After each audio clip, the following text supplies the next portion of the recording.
What a lovely evening here in Merville Park Subdivision at itutour natin itong brand new modern 3-level house with swimming pool. Kaya samahan niyo na ako, pasukin kagad natin. Let's go!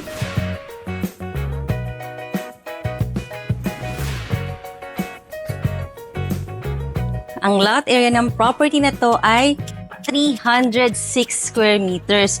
At ang floor area, 627 square meters kasi 3 levels talaga siya. At ito ang iyong garage. Kasya dito yung mahahabang sasakyan, SUV, van. Tapos, since this is a single detached house, kaya meron tayo ditong side yard. Ayan, meron ka rin mga plants. Tapos, meron na rin pedestrian gate papunta sa iyong daily kitchen at papunta dun sa swimming pool area. Ang ganda rito sa Merville kasi ang lapit sa Makati, ang lapit sa BGC at saka sa airport. Tapos meron ka ritong patch of green. Actually, medyo lush ang iyong garden. Ayan oh, ang ganda ng garden mo dito. And this is your side yard uli. Mataas yung iyong fence. Tapos, papunta tayo sa swimming pool. Parang feeling ko nasa resort ako kasi dito yung flooring niya. Ito yung mga nakikita ko sa deck ng mga swimming pool ng mga condominium, ng mga hotels. And this is your swimming pool. Parang may pagka-indoor swimming pool. So, kahit mag-swimming ka ng tanghali, hindi ka iitim or hindi ka maiinitan. I think ito na yung pinakamalalim na part ng swimming pool. At saka sizable ha, yung swimming pool area. Etong mga woods na to, kahit mabasa ito, okay lang. Hindi siya masisira kasi talagang meant to be ito sa mga ganitong area. Tapos meron din dong falls. So sizable swimming pool, parang resort inspired ang iyong modern house. Ito uli yung papunta sa ating garage. Meron kang design dito ng mga fluted panels. At accessible din ang iyong swimming pool sa iyong dining. Ito yon, pero doon na tayo papasok sa iyong main door para makita mo yung orientation ng iyong house. By the way, facing southeast ang iyong modern house. Let's go here. Itong iyong modern house, bagay talaga sa mga medium to big size families. At ito na yung ating porch na fully covered. Even yung pedestrian gate, meron pa siyang canopy para hindi mababasa. At ito na ang ating main door na may automatic door lock system.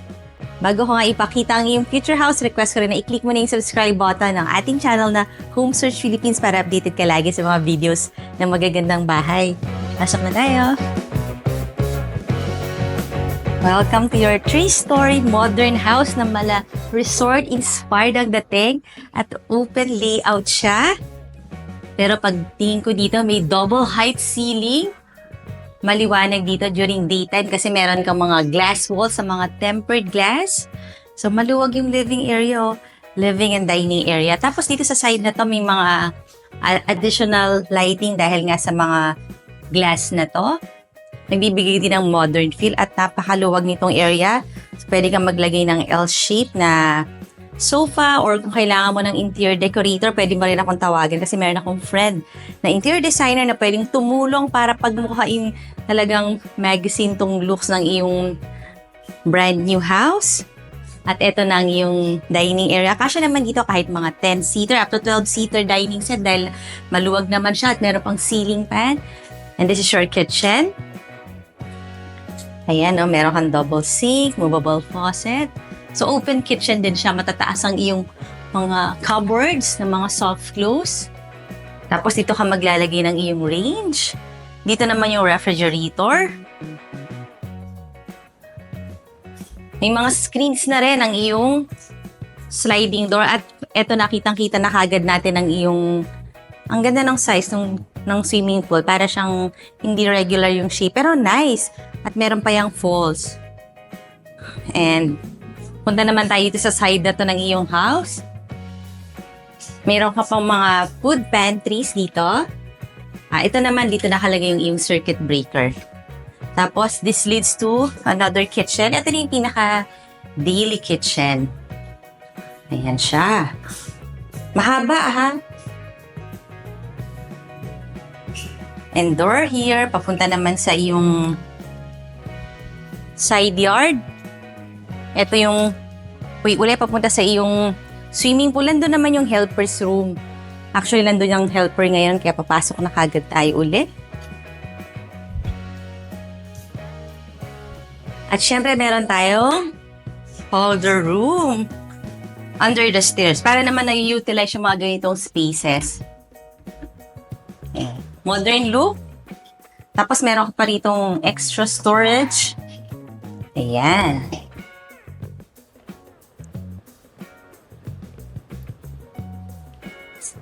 Medyo marami rin siyang bedrooms. 4 bedrooms, tas meron ka pang 3rd floor. At bago ko naman ipakita yung 2nd floor, request ko na i-like mo na yung Facebook page ng Home Search PH para makita mo yung pictures ito at marami ka pang makita mga nice houses.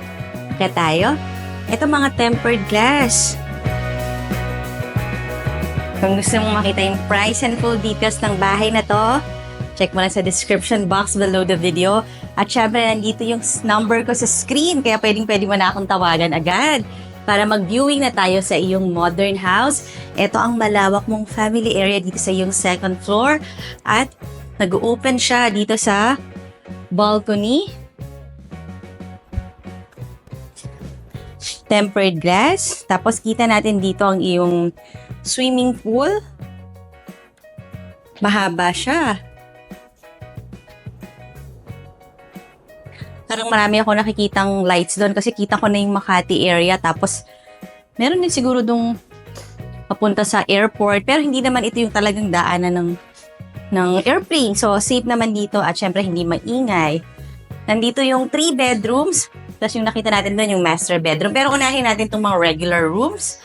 Ito na nga yung first bedroom sa yung 2nd floor. Pag-open natin, meron kagad ditong bathroom na simple yet elegant ng inspiration. May double shower, may shower enclosure na tempered glass. Meron ka water closet, you have mirror sa iyong sink area. And this is it. Floor to ceiling height cabinet. Meron kang window na tempered glass din. High ceiling, hindi yung bedroom number 1. May provision din kung just in case maglagay ka dito ng TV. Another room. Pansin ko lahat tempered glass, yung mga windows nila. Tapos floor to ceiling height din, yung mga modular cabinet na soft close. Itong dalawang rooms na nauna natin i-visit or i-check, merong common bathroom. Ito na yon. Double shower. And third room. Yan, may cabinet ka na agad. Big window. High ceiling. May mga provision for AC. At pupunta tayo sa iyong master bedroom. Talagang special yung master bedroom. Medyo malayo siya dito sa 3 regular rooms. Dadaan ka pa dito sa family area na palagay ko talagang super size. At ito na ang door papunta sa master bedroom. Let's see. Talagang special ang master bedroom. Dahil, look at the ceiling. Hindi naman siya double height, pero talagang mataas na mataas yung ceiling niya. Na-emphasize pa ng mga lighting fixtures na may pagka-native yung style. Pero modern din. Tapos corner room ang master bedroom. Kaya meron pa ditong mga windows. Sa other side may window rin. Pero this is the place kung saan ka pwedeng maglagay ng iyong bed. King size bed. California King. Kasha din. And this is yung pwede mong paglagay ng TV. Flat screen mo kasi ayan yung provision for cable. Meron ding outlet. Ito mga additional glass para sa lighting. Mas maganda yung maliwanag na bahay, diba? Kaya maraming mga ganyang elements. And meron ka ritong walk-in closet. At meron pang life-size mirror. Kitang-kita mo ang iyong outfit. Bago ka umalis ng house, ayan. Floor to ceiling height cabinet. Ito na yung hers closet. Ito yung his closet. And bathroom. Meron kang double sink. Tapos ito na yung shower area. Naka-enclose na rin ng tempered glass. Double shower din. Meron kang water closet, American standard.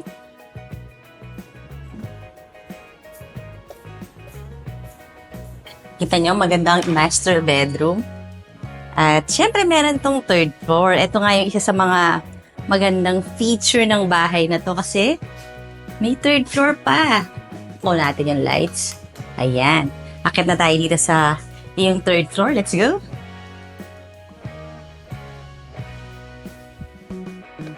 Kung meron tayo dyang home searchers na may lot na gustong patayuan ng kanilang residential house or kahit commercial building, pwede mo rin akong tawagan kasi may mga friends tayong reliable architect, builders, contractor, kaya tawagan mo na ako.